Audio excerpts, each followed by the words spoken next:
Pat comes in dressed in a nightgown. Her husband is lying on the bed reading a book. He raises an eyebrow in appreciation. She climbs the bed and turns to him. He pulls down the book and leans forward to kiss her. She stops kissing him after a while. What is it? Um, it is about Moon. Joe sighs and falls back on the bed. What about her again? Someone came for her hand in marriage. Really? Who? Well, Emma. Emma? Do I know him? Of course. You should know Emma. Everyone in this town knows him. The drunk? Pat nods. The drunk? Joe sits up. How dare he have the audacity? And you? How dare you think of? Why are we having this discussion in the first place? You might think it's a bad idea now, but wait and hear me out first. Joe gets up, not looking ill at all. Let this be the last time I will hear of this. He leaves the room. Meg and May are lying on the bed, while Moon is lying on the floor. So what happened after that? OK drove into the next town and we went to see this movie. Moon opens her eyes and frowns.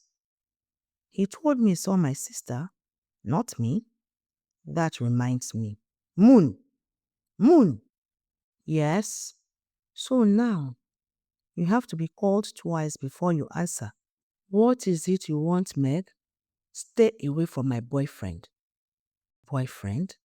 The next time I hear the two of you are seen together, that day, consider yourself dead. Who is your boyfriend? Like you don't know. Just to be clear, okay? Consider yourself ruined. Joe is sitting on the couch, lost in his thoughts. Pat comes in.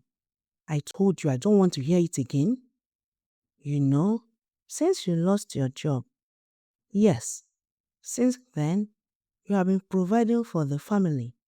And as a result, I let you run the home the way you deem fit.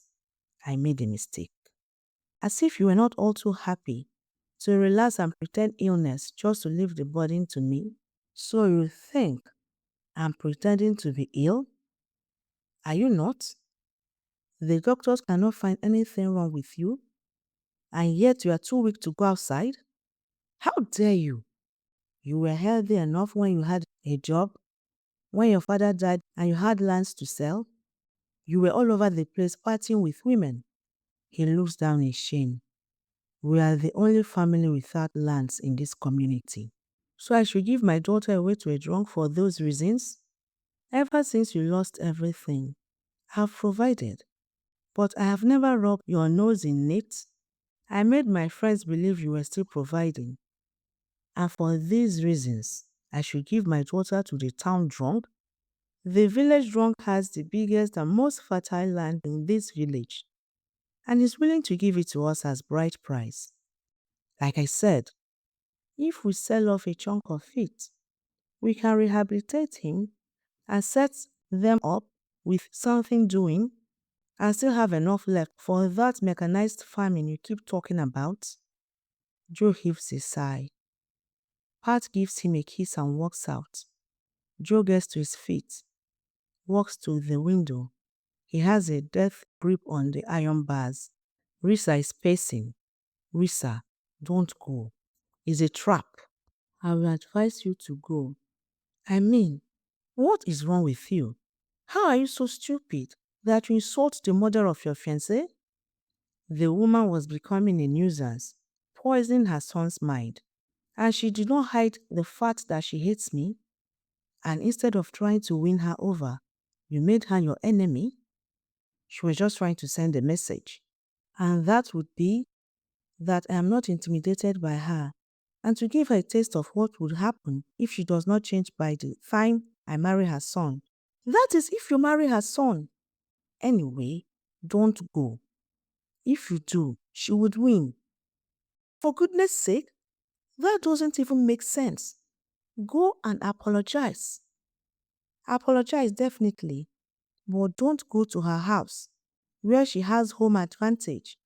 The home Uzo grew up in, he will be so much swamped in memories that he would see his mother as the angel of his life and you as the witch. Risa heaves a sigh. Anyway, it's your life. I have lectures. Then leaves. Risa sits on the chair she vacated and sighs again. Pat enters the living room, already dressed to go out. She opens the door and finds Okay, hands raised to knock. Good morning, Ma. Good morning. Welcome. How are you? They are fine. Is Moon around? I can't be sure. I was just about going out, but let me check. Sit down. Meg! Meg! Okay frowns. Moon is with Dora's cook. They are cleaning the kitchen. She sighs at intervals. What is it here? Nothing. Are you sure?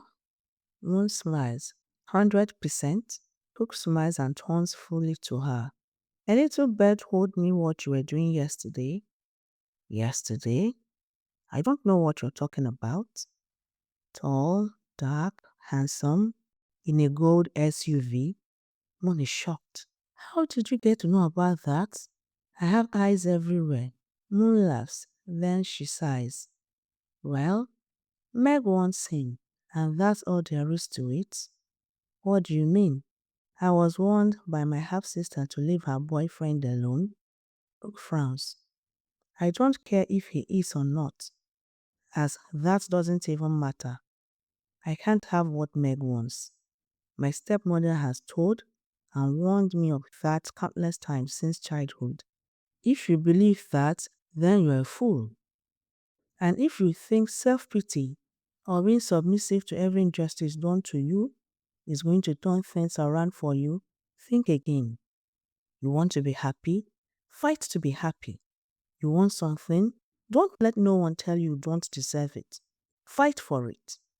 Moon heaves a sigh and goes back to cleaning. You are right, but it's easier said than done, at least until my father gets well. Brooke stares at her with sadness and quietly goes back to her cleaning. Meg comes out. As soon as she sees Okay, she perks up. Hello, good morning. I will be going up now. Meg will let you know. Pat leaves. Do you care for anything? No, I actually came to see Moon. I told your mother that. Meg frowns. Moon? Knows where that one is. She's not around.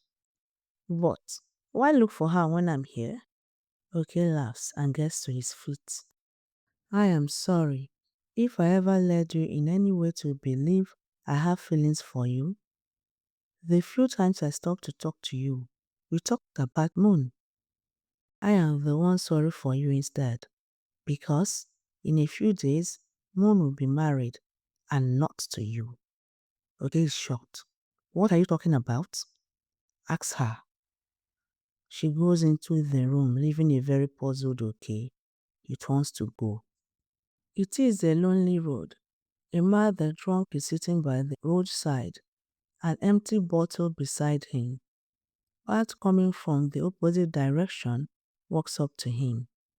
Emma, Emma, he looks up. Ah, my mother-in-law. Look, I don't have much time. Do you think you and your people can come this weekend? We can come today, this weekend, and be prepared to do all the rites at once and take your wife. Why do you want to subject your daughter to this kind of life I am living? Is it because she's not really yours?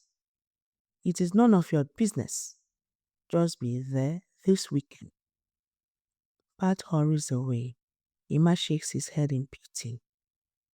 Moon is walking home. Okay walks up to her. Good evening. Evening. I've been looking for you. Moon begins to look around. Why is that? We had a discussion the last time. You mean same discussion you had with Meg? Is that why you decided to marry someone else? Marry someone else? Who told you such lies? Meg.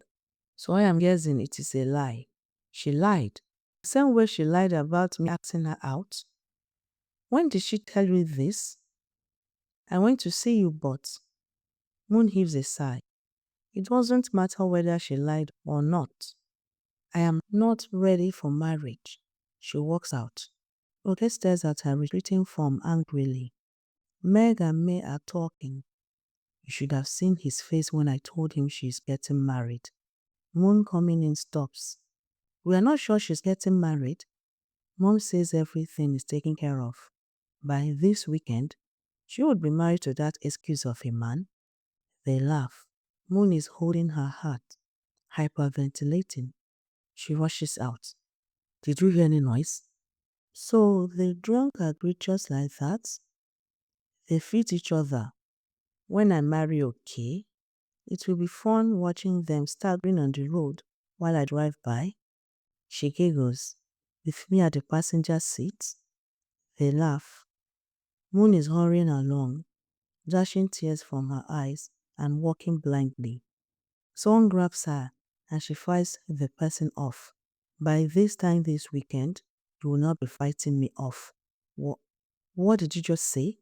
Emma laughs and makes a grab for her. No, she can't go this far. My father would not allow it. Emma grabs her. They begin to struggle. Oke runs into the scene and rescues her by punching Emma. Moon runs away. How dare you touch her? I only wanted a piece of what is mine. What is yours, my foot? You touch her again, I will kill you. And what will you do when she becomes mine by this weekend and I touch her all I want? Oke stares at him, shocked.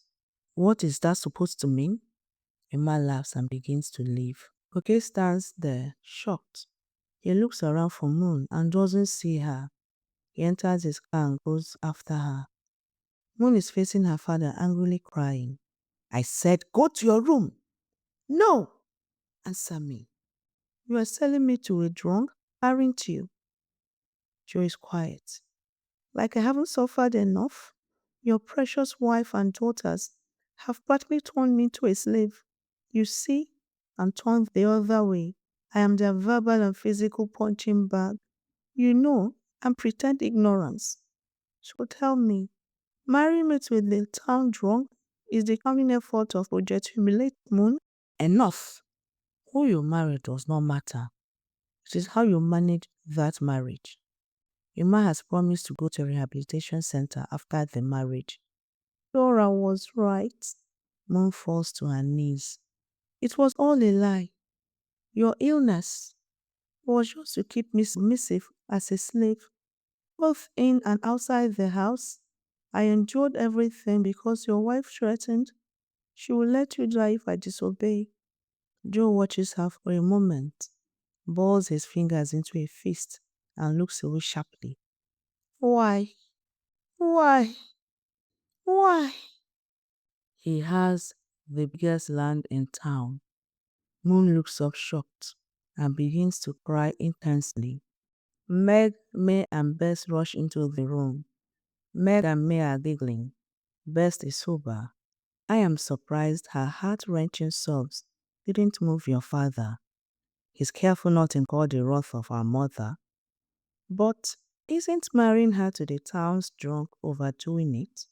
What do you mean overdoing it? Besides, Mom knows the best.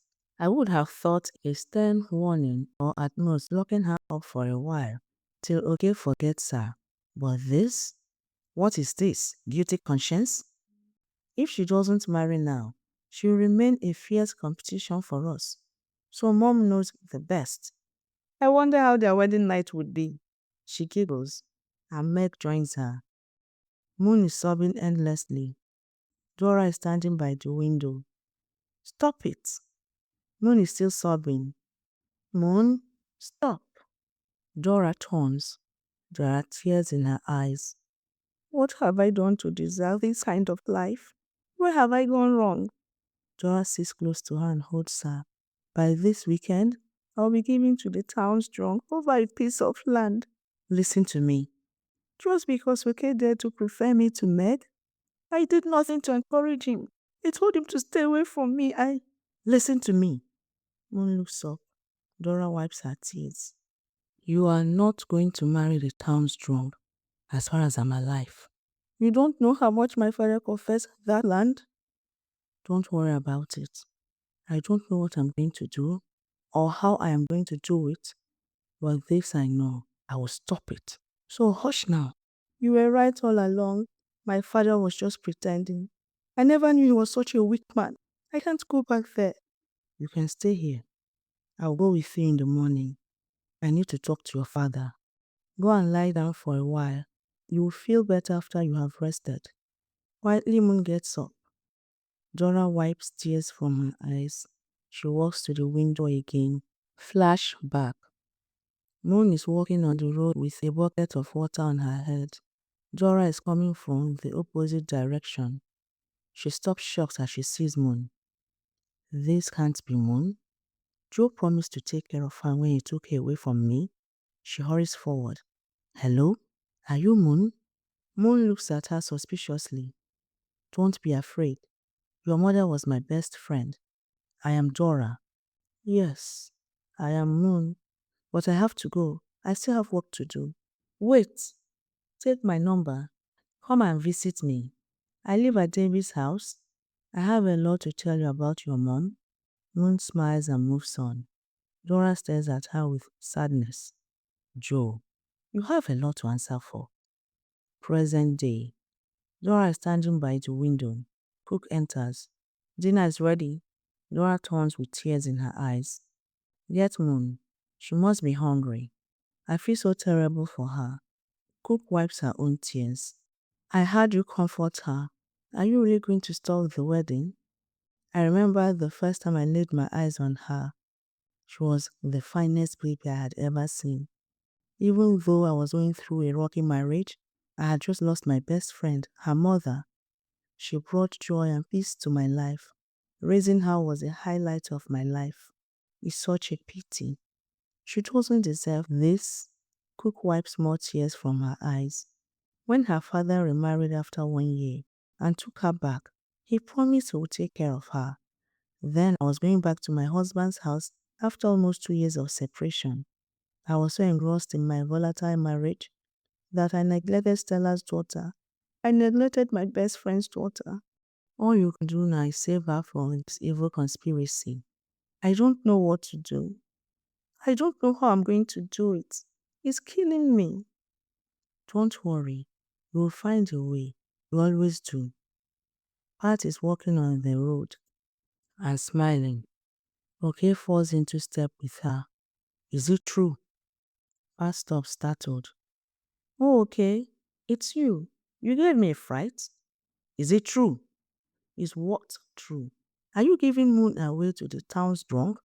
Does a woman give her daughter away in marriage? You are the most wicked woman I have ever seen. If you think this will make me want Meg instead, you have to think again. No man in his right mind would want any girl who has your evil blood running in her veins. Pat gaps. Oh yes, Moon is the only light in that house. Give her away, and you will know what darkness is. Talk is cheap. If you want her so bad, why not ask her father for her hand? Oh, you planned it so well. He turned me down. And as I learned, over a land. You are giving her away to a drunk over a... But there is no such thing as a perfect plan. You will see. He's sitting with okay, and he shakes his head in disgust. This story would hold me is hard to swallow. That woman is devilish. She masterminded the whole plan. Joe agreed. If he didn't, her plan wouldn't have worked. You are right. Is there nothing others can do to stop it? We can't stop a man from giving his daughter away in marriage to whomever he pleases. We can only persuade him to reconsider. So you persuade him to change his mind? I will do my best. Okay, gets up. Thank you so much. I haven't done anything yet.